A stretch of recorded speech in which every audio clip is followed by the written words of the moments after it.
I made the transition from heritage management with state parks and other state agencies to the National Park Service because if we all look at the National Park Service as kind of being the hallmark of heritage management. And the United States kind of actually set the bar for the world when it established the National Park System.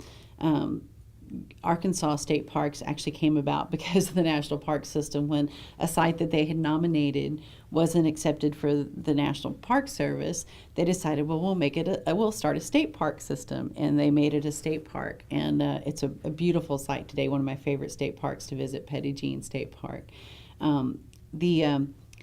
Working in Arkansas State Parks and getting the training, the background they offered me, made me eager to learn more and to experience more. And the National Park Service, because it does cover the entire United States, offered opportunities for additional training and additional opportunities.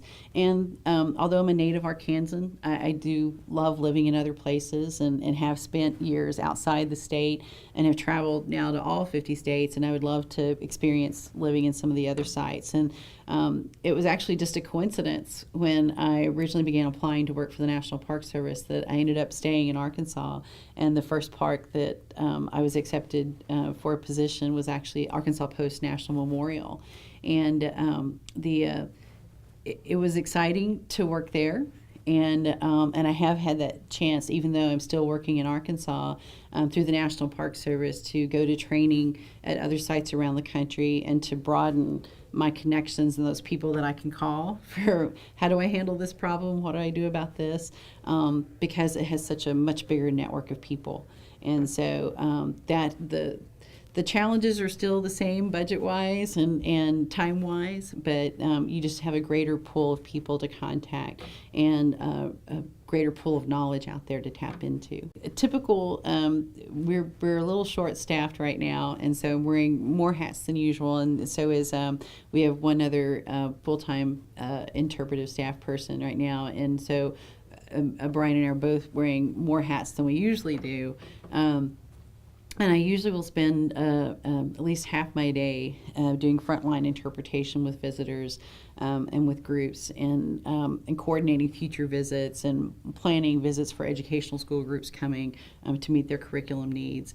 The other half of the day, as an interpretive ranger, we're also always scheduling special events, handling media requests, answering questions from the media, from students who are contacting us for information for their History Day project, and so responding to those other both visitor needs and the needs of the press, the media for information, and preparing for the next day's work with interpretation, and then trying to find time in there also to do the cultural resource check on the collections room, monitoring the humidity in the collections room and the climate control system, checking to make sure everything is the way that it's supposed to be.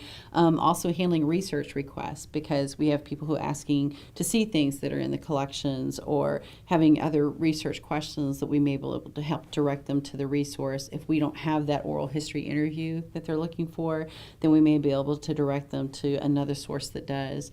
So providing those requests for information. The site is also part of a National Historic District, a National Historic Neighborhood surrounds the school. We're also working with our neighbors who have questions about maintaining their historic properties.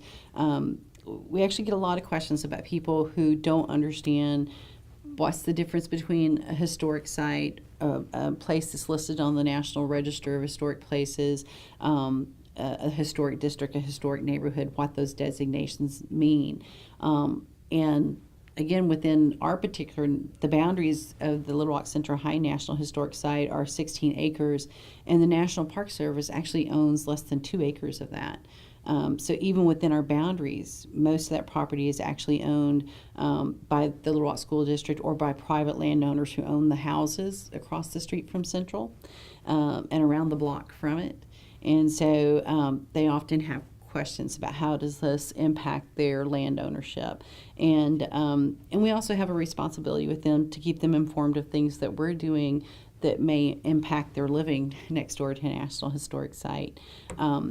The community engagement is a big part of what we do also, and so we are part of the neighborhood, and so part of my daily job is interacting with our neighbors and meeting their needs, and often that does relate to the historic preservation issues, and everything in the neighborhood's historic in one way or another, and so dealing with those issues. I'm part of the Parks Safety Committee, and so it may be working with our facility management team on safety issues that I've seen as I've been out on the site, and also maintaining the front desk of the visitor center.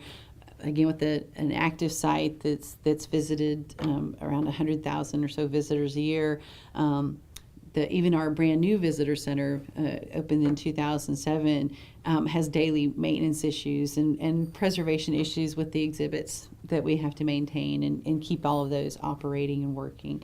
So part of my day is spent doing that. So much of our work, we try to do things as cost effective as possible and time effective as possible. And so the National Park Service, like so many other businesses and universities and others, are using the internet and digital media.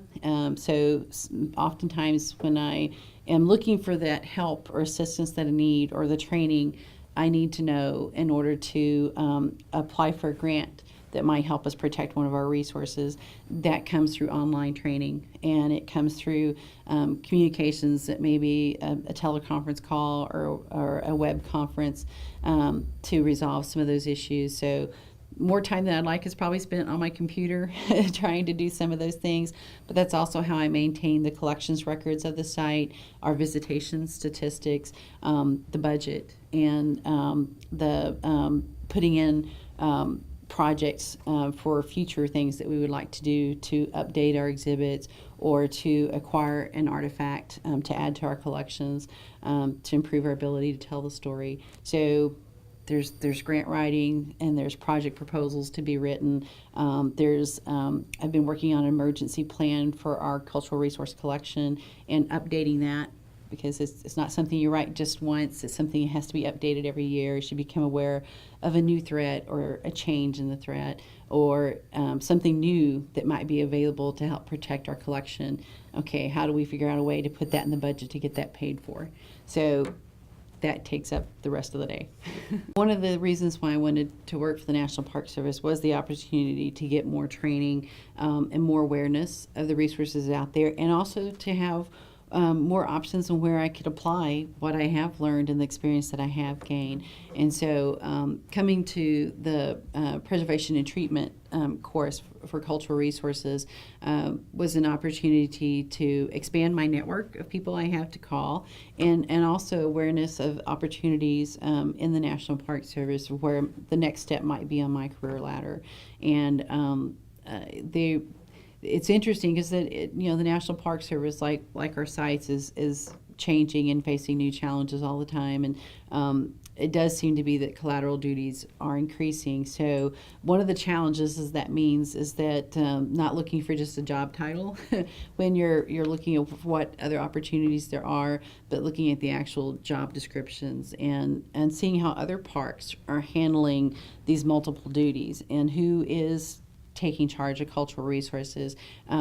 I love that aspect of working with the public and interacting with our visitors and sharing the stories of our resources for them. So I hope to always keep that as one of my job duties. But I also love the hands-ons with the resource, and do really feel a calling to make sure they are preserved and that they are done, that cultural preservation and prioritizing of what we're going to take care of and how we're going to take care of it does take in the perspective of visitors as well as the stakeholders, the people whose history we're telling, and that is something I look for in future opportunities. And so coming to trainings and meeting other people who are doing this throughout. We're not going to be bound by the past. We are going to be moving forward, and we're not going to be limited. And so when you put her house with Central High School, and we actually do that on our bicycle tours that we lead. We go to the school, and then we also ride the bikes and take visitors to her house. And the two of them together show that you can take the best of the past and you can learn from it and you can honor it, but that doesn't mean you're limited by it.